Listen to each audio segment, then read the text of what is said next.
I'd like to call this meeting of the Gahanna Parks and Rec Board to order. Could we have a roll call? Christine Kaminsky. Absent. Harvey McCluskey. Absent. Holly Haynes. Here. Eric Miller. Here. Jan Ross. Absent. Ken Shepard. Here. Donna Simmons. Here. Okay. Are there any additions or corrections? And where are the minutes here? Oh, Meeting minutes. okay, meeting minutes under C. Okay, has everybody had a chance to look at the minutes? Motion to approve the minutes? I'll make a motion that we accept the minutes as is. Is there a second? I'll second. Any discussion? Roll call?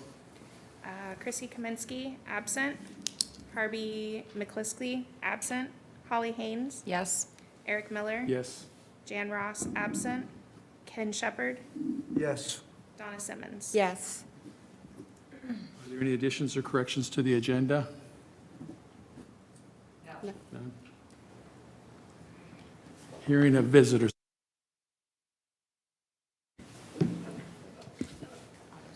So it's Tim McClure? That's correct. Okay. You have 3 minutes. Yes, just need his name and address. Clock and timer and all We do, and it's the first time I've had to use it, so. I'm just Maybe I'll gonna- get started before you get the clock started. Okay, I'm getting ready to start. Okay, start it. Hi, my name's Tim McClurg. I live at 935 Leaflock Court, Gahanna, Ohio. I usually go to the city council meetings, but I wanted to come to the Parks and Rec one. Just a couple things I wanted to bring up. I saw on the last meeting you had that you have a plan for the bike path to go over 270 and to connect with across Hamilton Road. I saw the tunnels, which I thought were a neat idea. I talked to the city planner about that. He said it would be impossible to do a bridge because you have to be 14 feet for semis and things like that. And then you'd come back down again and do the road surface and then have to go back up again to go over another ramp. I was curious why we're not having a tunnel underneath the entrance ramp and exit ramp on 270 coming south. Why you're gonna use a light there and have a crosswalk for people to take their bikes across that. I also wondered why, you know, how you're gonna stop people from making a right turn on red to get on that entrance ramp and loop around. So just curious on that. Also, I don't think it's been shared with the general public. The first time I saw it was at that meeting. So I know it was put out by the Bicycle Trail Advisory Committee. I also think when you do put the new extension on, that over by Rocky Fork South, there's that little stub there that you get to park at or on the street, but most people park at the church across the street. I wondered how much of that land we actually own that we've gotten from the church, the other church, so that we could maybe put a flat parking lot there. Because, you know, that for years, that's been where the trail starts. And you've had no place to park except along the streets there. I don't think that's fair to the neighbors. So I thought maybe you might look into putting maybe 10 or 15 spots in a parking lot there. The other thing I wanted to talk about was, I don't know how involved you guys are with the Christmas lights and stuff like that, but I know a couple of years ago you had red light sickles hanging off of Mill Street. I thought it was really cool. Last year they didn't have it. I was wondering what was the reason for that, because we have that nice bridge that you can see from the Creekside Island, and it kind of highlights that bridge. And then the last thing, or second thing I have is, with the expansion of Imagination Wide, with redoing the downtown and everything, is there a possibility that we can light those lower falls with some kind of spotlights like they do with Niagara Falls? So that, I know the first year we put them in, somebody put lights in the ground and then the first flood came along and washed them away. But I think if we put a post and shot lights onto that waterfall, You could change them to pink for October and green for March and Christmassy and stuff like that. You're already a little bit over your time, Okay, that's fine. 30 seconds. Okay, So I'll give you another 20 seconds. Okay, the last thing was, I know we're in a new budget cycle, and I'm still interested in getting a bridge, a walking bridge, from Friendship Park over to the bike path east, where the confluence is. It wouldn't be a driving path. It would be big enough for wheelchair, go-kart, or golf carts and stuff, but it would be like a suspension bridge. I don't think we'd have to build it, massive concrete embankment and stuff, but that would allow more access to Friendship Park without having to go all the way downtown and go across the Mill Street Bridge. That's the last I have. Thank you. Thank you for the extra time.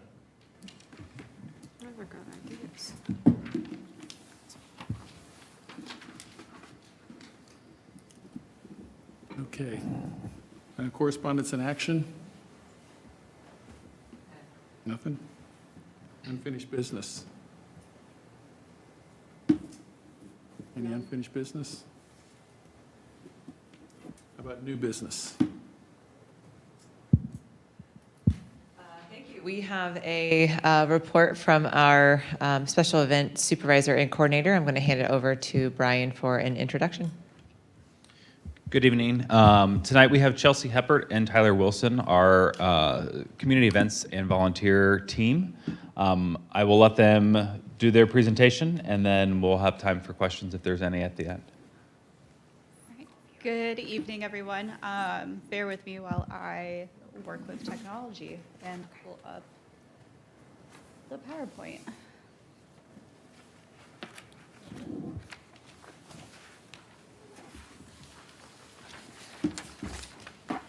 All right, good evening, everyone. Why is that not syncing? SOS. Help. On my computer, it's showing that it's presenting, but on the screen it's not. But I'm Chelsea Heppert. I am the recreation supervisor who oversees special events, paddle programming, volunteers, and sponsorships. I've been with the city for a little over 3 years now, and this is... Yeah, and I am Tyler Wilson. I am Chelsea's right-hand man, so helping with any special events or paddle programs. I've been with the city for a year and a half. So this presentation, once we get technology to be our friend, is going to give you an overview of 2025. While we're not quite done with it, we do have a few events taking place, one of which is this upcoming Friday, November to Remember at Gahanna Park. We just wanted to share a little bit about what we've accomplished this year. And, ooh, we have a clicker.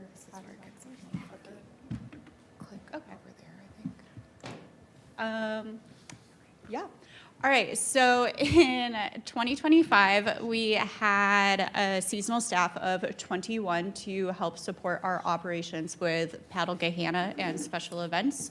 For those of you who aren't familiar, Paddle Gahanna is our paddle boat and kayak rental service down at Creekside in the mill race. Of those 21, 61% of the events and boat crew were returning employees from the previous year, which is a fantastic number. We are very fortunate to have a really great group of seasonals working for us. They work very hard to provide great guest service and to create events that are memorable but also fun and safe. There's a lot of time that is spent with training and hiring and onboarding all of these seasonals. Tyler can specifically attest for all of the training and all of the random text messages about what paperwork is missing and how do you access the timesheet and all of that good stuff. But we have a really great crew. You want to jump in? Yeah, so a couple of the trainings that we do every year, our big one is the orientation. So we'll go over boater safety with them. We'll go over how to perform high levels of customer service, incident reports, accident reports. And then from there, we just kind of teach them the operational logistics of getting people in and out of the water and the transactions that take place. So That's one training in particular that we really emphasize every year, and that kind of adds into the summertime with all of our events. They kind of go hand in hand, so that's a particular training. Whoa. Sorry, I have never used a clicker before in my life, so please bear with me. So with Paddle Gahanna, we wanted to talk a little bit about the numbers. So this year in total, we had 644 paddle boat rentals.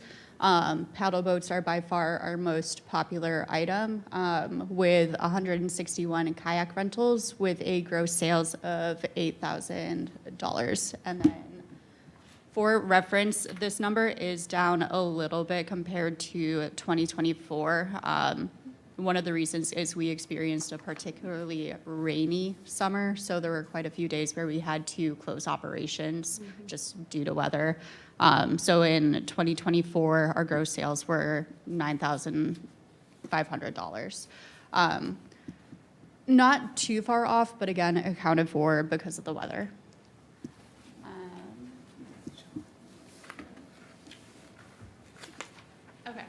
Continuing on with the theme of our paddle programming, we also oversee our kayak programming. So that includes our creek floats down the Big Walnut. This year, we were able to offer 3 different floats. In previous years, we've only been able to offer 2. Part of that is because we were able to certify 4 new ACA instructors. The ACA that we operate under is a lot a bit different from the traditional Camps Association. We operate under the American Canoe and Kayak Association for our paddle programming. So with that comes specific training and certifications that you have to hold in order to offer this type of programming. So those new instructors went through 3 days of grueling training, including flipping out of kayaks to be able to self-rescue in the event of that need in an actual program, to teaching back the skills and just a whole bunch of other training techniques. It's a lot of fun, but by the end of the training, you are exhausted, so it's great to have those 4 new instructors. We offered 2 sessions for the Kayak 101 program. So that program is built specifically for those individuals who have never kayaked in their life and may not be comfortable in water. So it's a very hands-on, we go over all of the skills that you would possibly need to feel comfortable and confident on the water, while offering it in a safe and secure water area. We historically have hosted those at Hannah Park in the back pond, because oftentimes individuals like the secure water where they can see where they're at. And then in 2025, this past summer, we were able to offer 4 evenings of our celestial paddles. That is an increase from the 3 in 2024, with 38 participants. Of those participants, we had a lot of new participants and then some returners who have been with us for the last few years.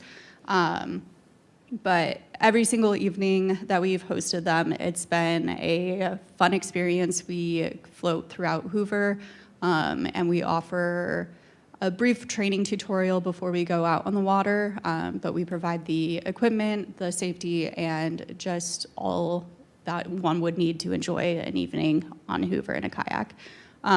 In 2026, we are looking forward to offering a few more programs, including a bird migration float in the spring. So we are excited about that.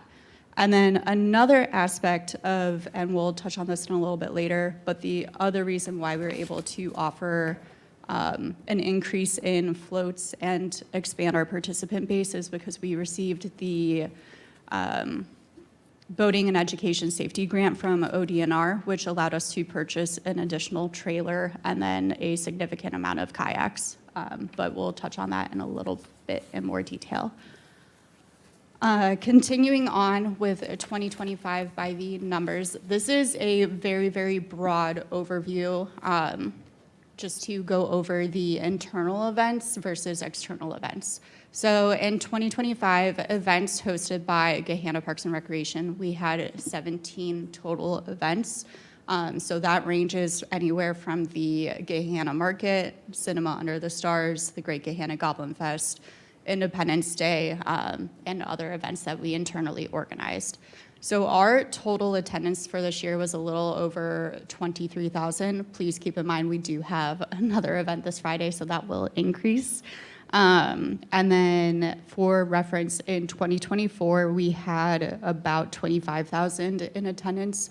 The reason why there's a slight dip was because last year the city turned 175, and we had a very large celebration for that. So we did see a slight increase in numbers. There were 4 internal events hosted by the city that we were able to assist with. So for those of you who were familiar with the mental health awareness event in May organized by our police department, we had a hand in helping with setup, tear down, and just being on site for general event support. We also offer our support and organization skills for the Taco Tuesday event in May, also for the strategic plan, among other internal city events. External events, so we are responsible for processing and reviewing special event applications and 5K event permits, along with offering support that ranges from logistical in terms of helping event organizers keep in mind what they might need. So whether it be from offering a perspective of you might need additional porta-johns, or hey, police might need to be here for parking support. Those are the events that we help with. So one event that I would like to highlight in particular was the Vietnam Traveling Wall that we helped support. It didn't just happen overnight. There were months and months of meetings and conversations and logistical work that we helped organize between different departments throughout the city, but also with the event organizers themselves. So while we might not be the ones planning the official event, we're behind the scenes and offering that support and insight to make sure that events hosted within our city are successful. Did I miss anything? New this year, and I will let Tyler talk, and I don't know why the slide didn't update, but he will add more of a narrative, is the Gahanna Market, which is something that we took on in 2025. Yeah, so overall, we were really happy with how the first year of the Gahanna Market went. It was great to see how well received it was by the community, as well as the vendors involved. As you can see, we had a total of 4 dates. They happened on the 4th Wednesday of each month from June to September. Within the Gahanna Market, we did have 22 total vendors engaged. They offered a wide range of products such as produce, ceramics, coffee, baked goods, candy. You can name it. We had everything there, and that was a big emphasis on what we wanted to include for this market. And not only did we want to provide a diverse range of products, but we wanted to have something new for each market, so it kept people coming and kept them engaged. Some planning highlights to kind of emphasize what we kind of wanted to achieve by the Gahanna Market. Some things in particular that I like to highlight was I really made it a mission to connect with the other market managers in the area. I was fortunate enough to build really good relationships with New Albany, Common Greens, Canal Market District. They were really sort of mentors for me as I navigated a new area. Never really dealt with farmers markets in the past, so they were really helpful and kind of added to my confidence of kind of going into a first newly reimagined market. The next, I attended a Ohio Farmers Market Conference where I got to kind of grow my professional development and insight. So I asked a lot of the questions that were involved, such as like vendor expectations, cancellations, those sort of things.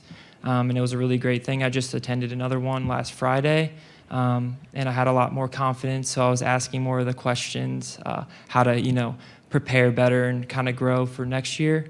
Another thing that we tried to emphasize was researching what local and regional markets were doing to identify the successful approaches. So just to reiterate, Canal Market District, they have a solid farmers market. So we tried to kind of envy what they were doing with kind of making our own thing. But besides that, we were seeking diverse local and regional vendors to enhance the overall market. So just to reiterate, like we wanted a wide variety of products, especially local vendors. But aside from all of the planning highlights, another thing that we tried to implement was the community booth aspect. So every market we had a separate local nonprofit that we wanted to showcase, such as Make Gahanna Yours and Grin. This is just a way for us to connect residents with local nonprofits that are in the area.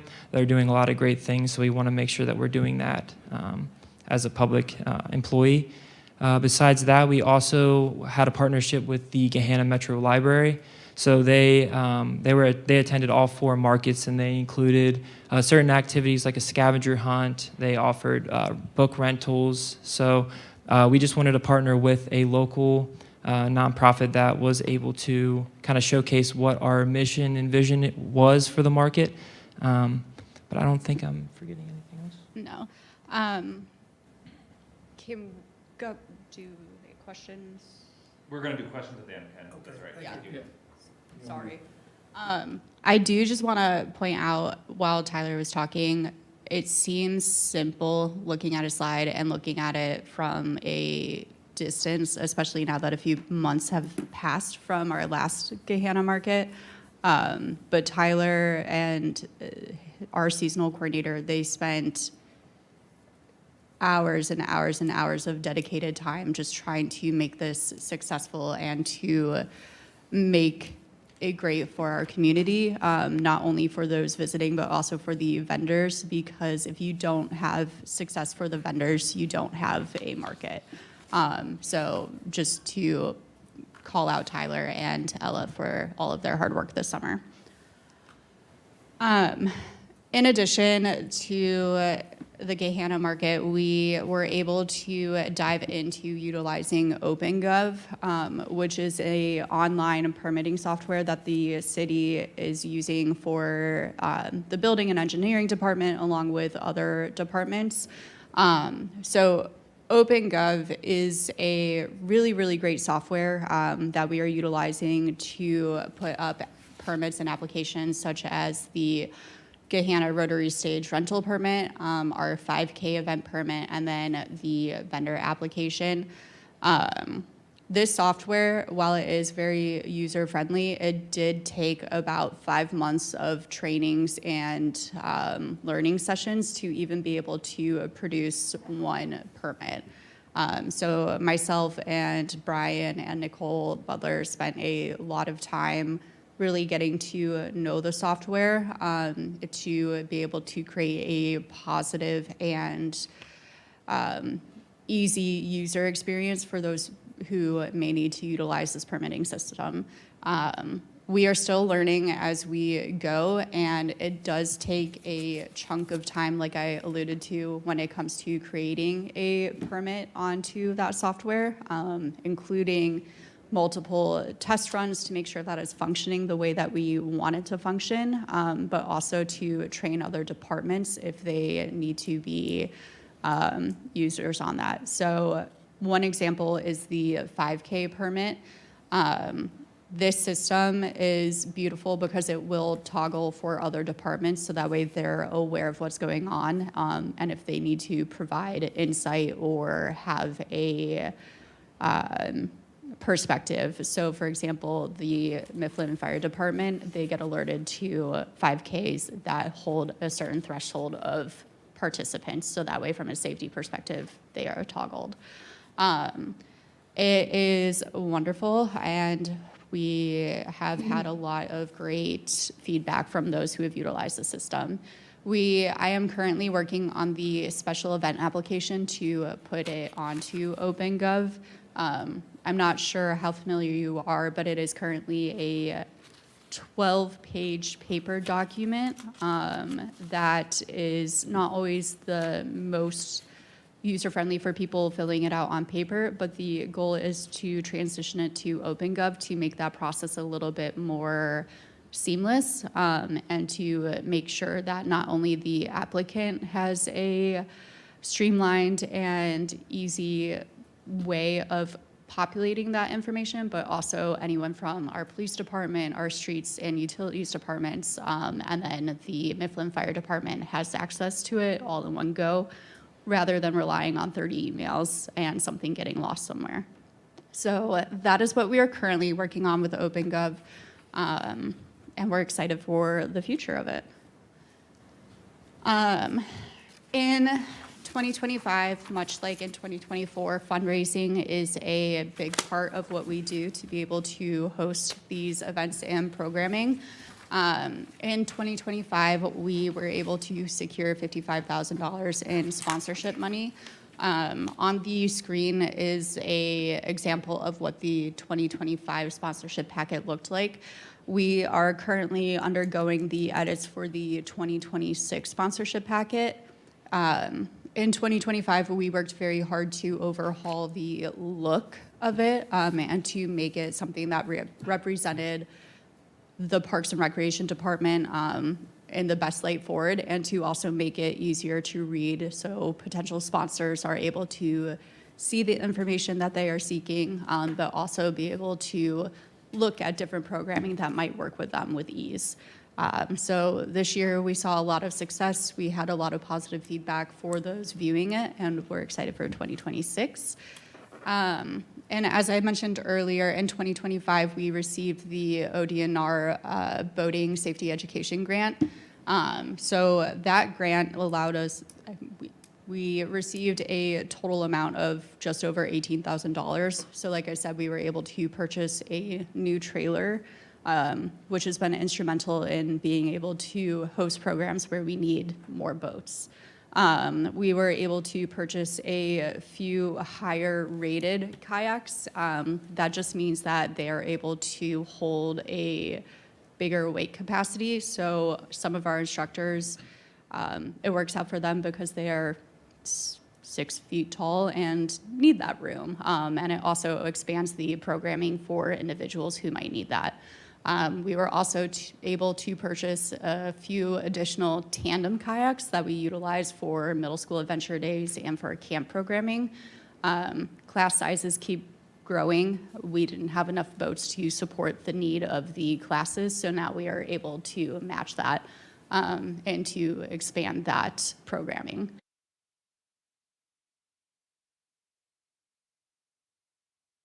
Still on help. Just a second. I promise I'm normally much better at technology. In 2025, we were also able to work with our marketing team to make the special and community events page on our website more accessible and more welcoming to not only our community, but for those looking to engage with our community by creating this special and community events page. So on pertinent information, should I pause or keep going? Not you.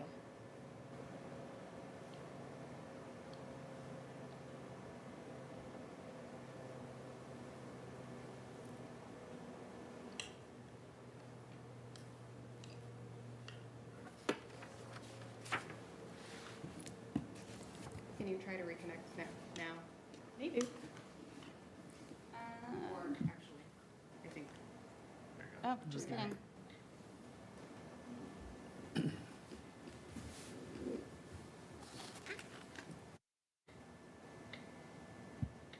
All right, we'll try this again. So yes, the special and community events page, it has icons for Touch a Truck. On the screen, you'll see the Vietnam Traveling Memorial Wall and then the Great Gahanna Goblin Fest. That is just a snapshot. So once you click on the actual page, it will take you and provide you with more information. So on the right-hand side, my right-hand side, it has information for Goblin Fest, including the event schedule, which you can toggle down to find pertinent information, such as like the stage performances, the trick-or-treat trail. So if you were a business or a local group seeking to participate and have a booth set up, on that tab, it has all the information that they would need to know in order to successfully register for that. It has information about the event map and then parking and shuttle information. So ultimately, before, people had a hard time finding information on our webpage. It wasn't necessarily the most user-friendly page in the world, and with this, I think we've overcome a lot of hurdles just to get the information out there and to make sure that people are aware of everything that we do throughout the year. The next aspect with events that we do want to talk about is that Tyler and I are responsible for our volunteer program and building that. Over the last few years, we have worked very hard to establish different volunteer activities and groups. So on the screen, you can see that we've had quite a few different opportunities and partnerships with volunteers, which totaled in over 900 hours of volunteer work completed. So it ranged from creek cleanups, where we would pick up litter or car parts that find their way into the creek, to mulching and litter invasive species cleanup, to assisting with our events. The high school, the honors government class, they have certain thresholds that they have to meet for volunteer hours. So we've had a very successful program where we work with the faculty to coordinate different opportunities for those students to volunteer at events. So it can range from event setup in the morning for Hops and Vines to working at the egg hunt and providing children's activities. So it provides a really great opportunity for those volunteers, but it also provides a great touch point for them if they are interested in either becoming a staff member, a seasonal staff member, or just being able to gain those new experiences. One successful program, not just one, we've had many, is the Columbus Academy Day. Each year we are able to expand that program and work with the staff to complete projects in a 3-ish hour time span with over 200 of their faculty. So it's a lot of fun. I've had the pleasure of being in the creek with about 15 of their staff members, and it is never a dull moment. It's one of my favorite days, and I look forward to it every year. So with that, it's November, so we are looking towards 2026. Continuing with volunteers, we are working on a Adopt a Park program. That name is TBD, but essentially what we are looking to do is create a more passive opportunity for those who may be a business or a group or just someone looking to have volunteer hours.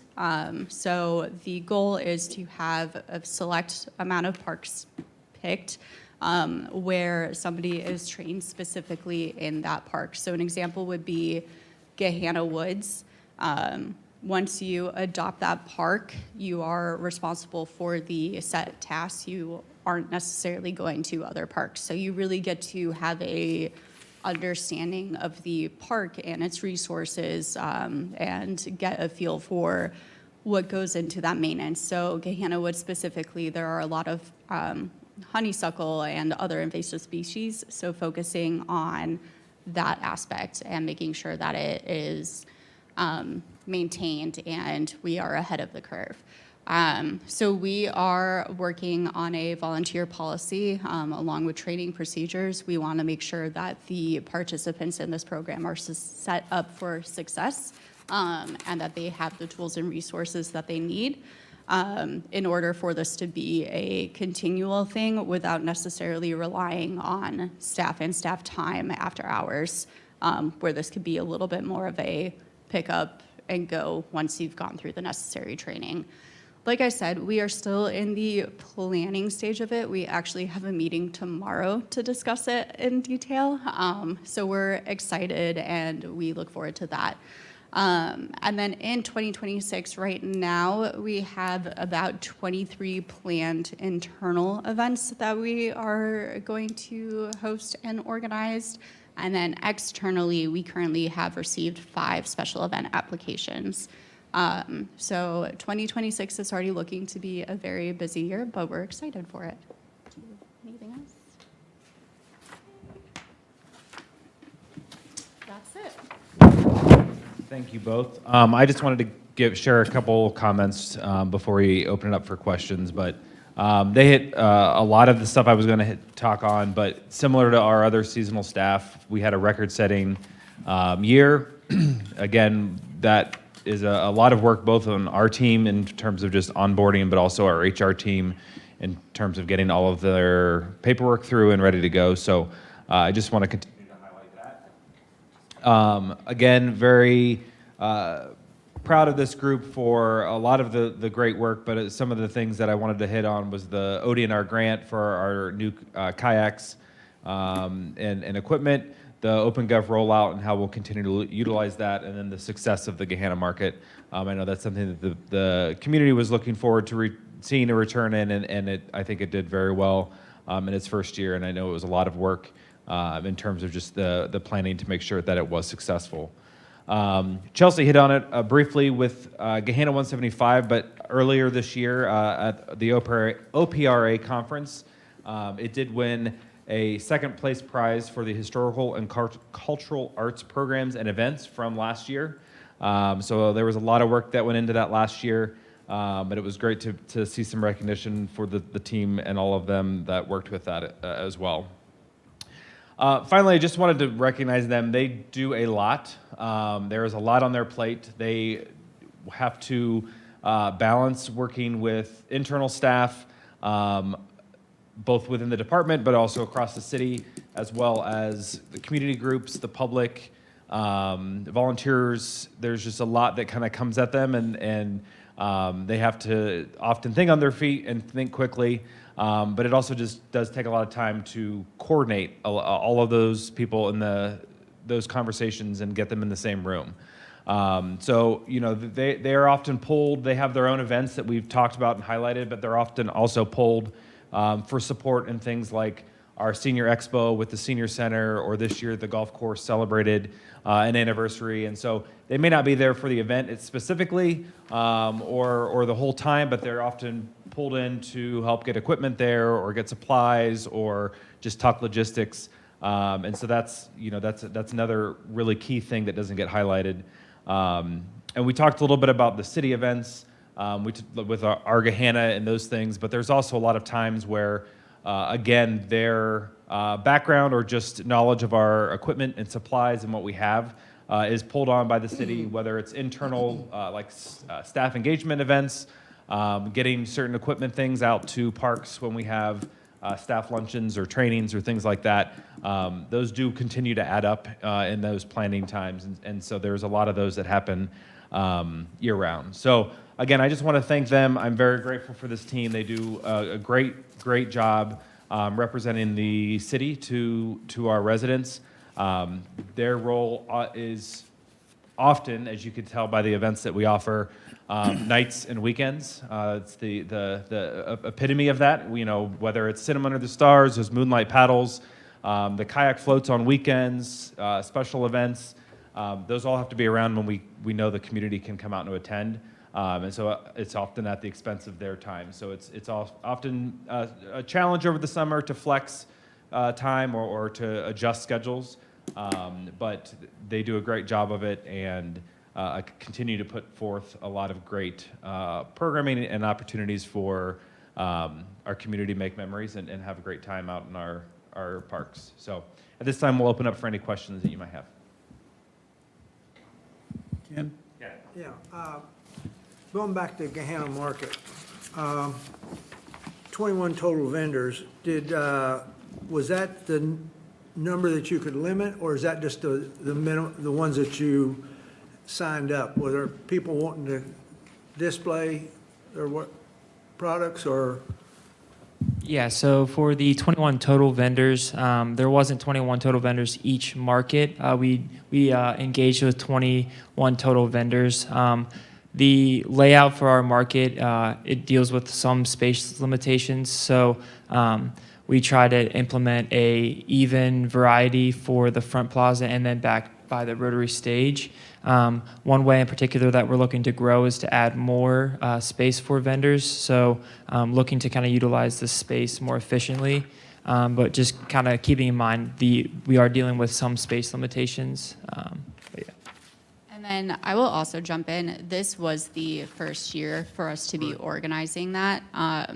When you are asking for a vendor to support a local market, they are also taking a big gamble on their business, not only from the product sourcing and or making, but from a staffing standpoint. If something isn't successful or isn't established yet, it is a big gamble. So we were very, very fortunate with the vendors that we had. They took a chance on us to make this market successful, and we and Tyler did a lot of learning and growing with the vendors. So the goal in the future is to establish more vendors. However, we have to recognize that it doesn't happen overnight, and getting that vendor support and trust takes time. Just not only from a business standpoint, but also from a wanting to be a part of something. Everyone has to start small before we can grow. So we're excited for the future. Did you get any feedback? Did you get any feedback from the vendors on whether they were happy with the setup and that they might be willing to come back next year if they were asked? Yes. We have received a lot of positive feedback from the vendors, including the location, but also the amount of marketing and organization that we put forth. Attendance, I will say the first one was a little lower than we had hoped, but that was also due to inclement weather. So it's a gamble when it comes to hosting events outside. Like other markets, you might not get the attendance if the weather looks a little questionable. The last few definitely saw a raise in that. Specifically, the August market, I can speak to that. There was quite an influx in the community coming out and buying from certain vendors. I personally didn't get a chance to buy one of the cookies that I really wanted because they were sold out. And then as the community starts to embrace it and starts to know and rely that these vendors are reputable but also offer great products, that base will continue to grow. Last question I have, on the 2026 updates, you have planned events for 2026 external, 5. You had 21 in 2025. Is 5 what you've got so far, and you're going to Yes. add on to that? So 5 external events are just what applications we've received. So that does not include anyone who has not submitted a special event application or is seeking to host an event. With external events, especially the public and community events, there are certain procedures that they have to follow, including submitting that special event application and getting approval. So currently there are 5. That number will likely grow depending on what organizations are hosting their different events. Thank you. Any other questions? I have a couple. First of all, it's really hard to put on paper everything that you guys do. It's doesn't do you service, but you make things look so much easier, like it just happens. And I know there's a ton of work that goes into it, so kudos to you guys. We appreciate it. Couple questions. Do you think down the road at some point you'll be able to look at the nutritional assistance programs through the USDA, SNAP, WIC, things like that? hope so in the future, but few of those programs, and this part of it is my lack of knowledge on the full details, but it also depends on the administration, not the city, but the nation, and what Yes. those benefits may Yeah, be in existence. okay. Yeah. The OpenGov, when someone goes on to fill out the necessary steps, I'm not sure, does that notify like GPD and Mifflin, or do they have to go in? So it depends on the permit. I will speak for ours specifically, and I can use our vendor application just as an instance. There are certain, and please bear with me while I'm not like pulling it up on the screen, but on OpenGov, there's conditional logic that works hand in hand for what you are seeking to accomplish. So for example, under the vendor application, if a vendor specifically puts that they cook with propane, gas, or have a certain piece of equipment, because we have created it to think that yes, if they click yes, it will notify Mifflin. And from there, Mifflin will help coordinate between whatever steps they require outside of OpenGov, just because they are a separate entity from us, but they need to be aware of those certain things. Same thing with the GPD and then our streets and service.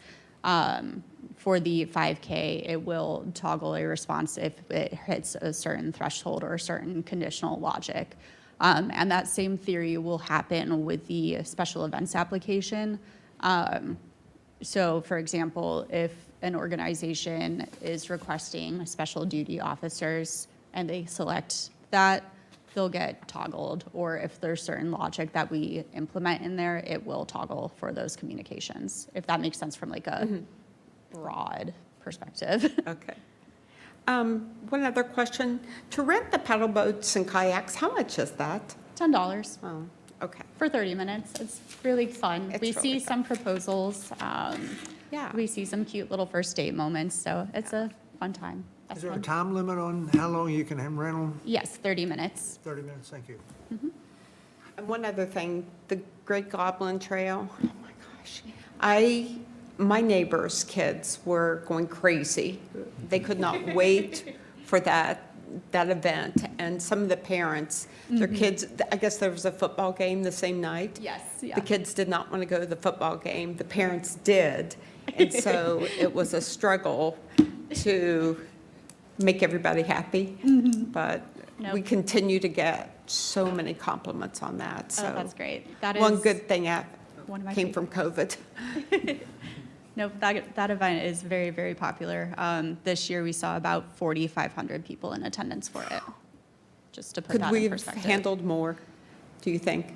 Yes, however, football happens, it gets dark earlier, and it was very chilly this year, unfortunately, for me, so. It was chilly. Yes. Okay, thank you. Yeah, I've got some questions. You mentioned that with the paddle program, weather was a big factor in some of the drops in numbers. Did you see any other trends, especially compared to previous years, as far as peak times where rentals were more popular? Weekends are definitely the more popular timeframe. So for reference, the paddle Gahanna operation during the week, Monday through Friday, is open from 4 p.m. to 8 p.m. And then on Saturday and Sunday, staff permitting, it is open from 12 p.m. to 8 p.m. So weekends are definitely that peak of a time. You have a lot more families walking around, but also a lot more business throughout Creekside that is occurring, along with the events, and then just the natural wanting to go out on a weekend and enjoy the park and trail. Okay. Last meeting, we heard from the pools, and they had mentioned that they had seen a need for swimming lessons specifically geared towards children with disabilities. Are you seeing the same need with paddle? Not as large with paddles specifically, but I will say in terms of events, our exhilarating egg hunt, we do have a sensory-friendly session that has filled out 2 years in a row. So we're excited to continue to grow that program, and then eventually explore the idea of hosting an indoor one with the opening of Price Road eventually. We also, during Independence Day specifically, that is a very large event, and it's also a very loud event. So we do offer ear protection for individuals who might need it, or just need the comfort of having like that quiet time. So we do offer those types of amenities for our events. Great, great. Might be something too to look down the line if there is a need that comes up with adaptive equipment for those types of things, especially with future grants, just if I can comment that. And then last question, the program with Columbus Academy, is that something that you foresee we could replicate more with Gahanna?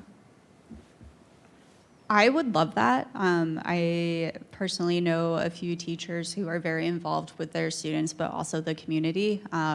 They have also been incredibly busy the last few years, but it is something that I would certainly love to do, pending staff availability and scheduling. Great. I will note that there's multiple opportunities that we coordinate with the Gahanna Lincoln schools. One example is the Arbor Day celebration. We were able to work with their students. They planted some trees at Friendship Park. So not only were the students involved, but they now have a tree to come visit year after year after year. So there are multiple opportunities that we take advantage of. To the size and scope of Columbus Academy, we do have a good model for that. So I think we have some opportunity to replicate. I was going to know, do you want to speak to the certification through ACA in regards to adaptive paddling, and if any of our instructors host that?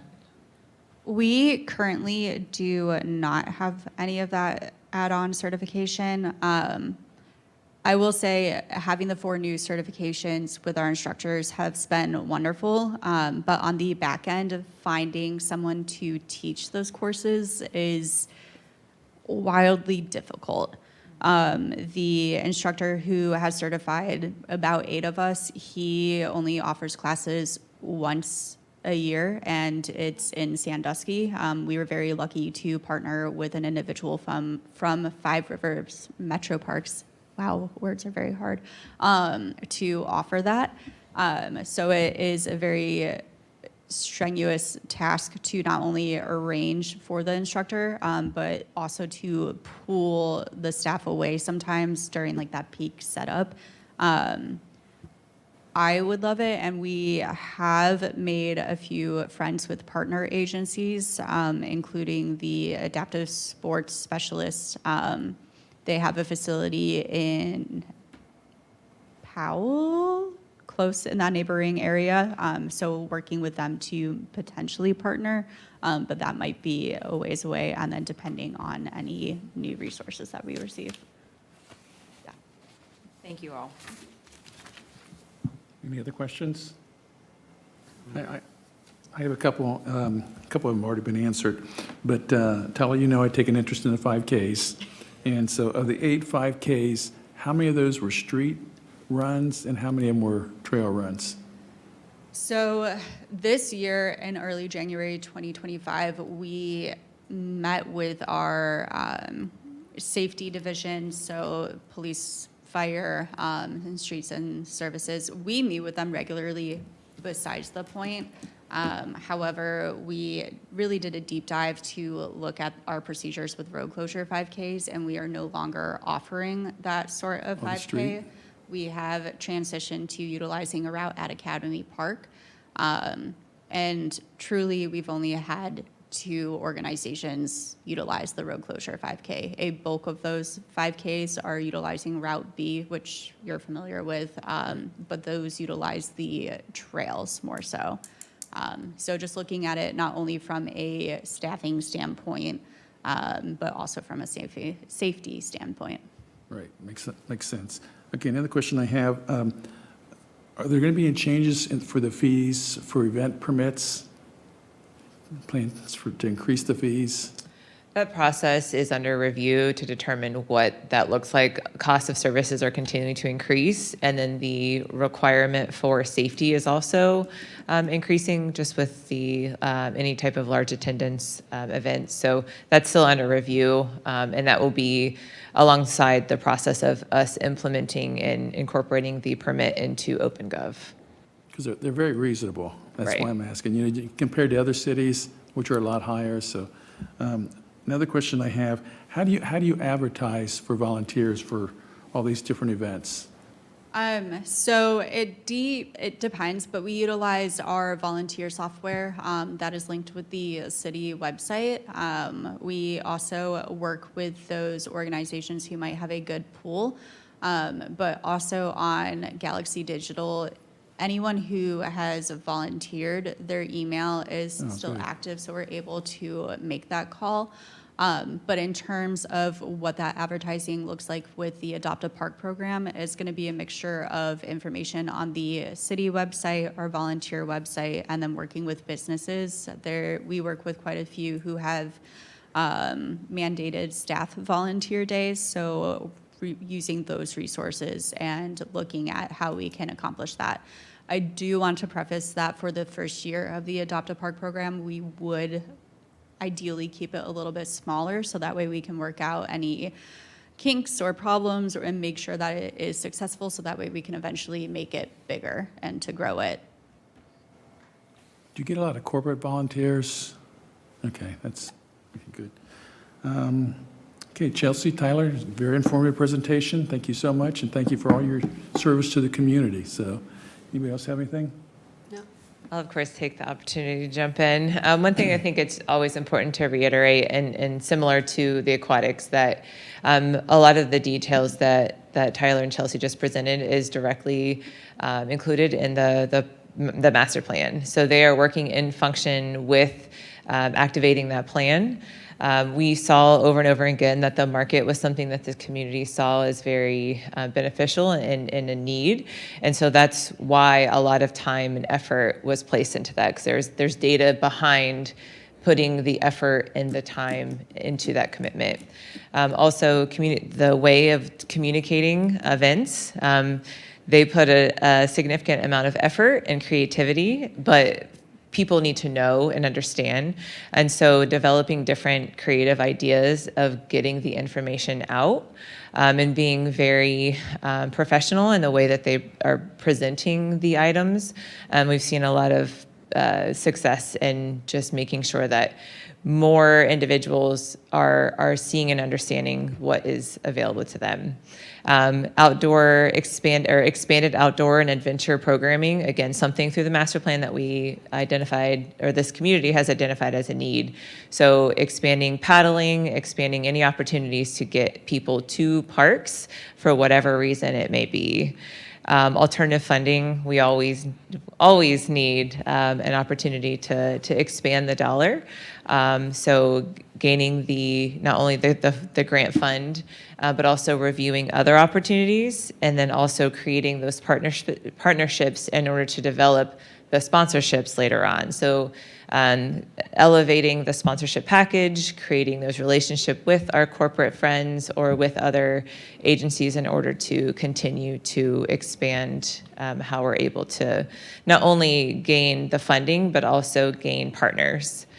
Efficiency with process, again, we talked about OpenGov, and then just the volunteers. Again, through the master plan, expanding the volunteer program is something that is underutilized from our department, and so they are putting a focus into not only creating the policy, but also implementing an opportunity for our residents. So the work, you've all said it. I'm thankful that you recognize the work that they do is, you don't see the behind the scenes. And when you see them at an event, they've already put in a full day's work. So I can't commend this team enough, and really proud of the work that they have done and proud of the work that they continue to do. Thank you. You're very blessed to have the staff that you have, not just this crew, but all of them, so. Next is Director's Report. All right, you have a packet in front of you, and this was created by Harmony. So she jumped right in and did a fantastic job on the report. So thank you, Harmony. One thing that I will note, the Exploration Center, the construction is in progress. So if you are on Price Road and drive by, it is a construction site. So you will not be able to gain access to that location, but you will see some progress happening. Actually, and this will be sent out by email. Next Thursday at 4 p.m., we are inviting you to come and do a walkthrough so that you can see some of the progress there. You actually see on this report on that top right hand, that is the sunroom, or the construction folks are calling it the yoga room. But you can see that the ceilings are vaulted. The windows and the view of that site are it's impeccable. So we're excited to see the progress happening there. But again, excited to invite you to the area. So you'll get an invite via email for that for next week. One other note within this report, or I'm sorry, within project specific, our project manager, Catherine, was able to receive a grant through the Transportation Alternatives Program. So it's an ODOT-led program. It's for $136,000 for wayfinding and signage around along the Big Walnut Trail. This does include kiosks of parks that are along the Big Walnut Trail. Again, something that we have learned not only through the master plan, but also the active transportation plan, is that while we have a great system for our multi-use trail, we do have a deficiency in wayfinding and just letting folks understand and know where they can go and how they can traverse the community through by foot or by bicycle. So really proud of that achievement and are excited to get some more improved signage along the way. I'll skip along. One thing you'll see under the parks update, and this is something that was addressed at City Council this week.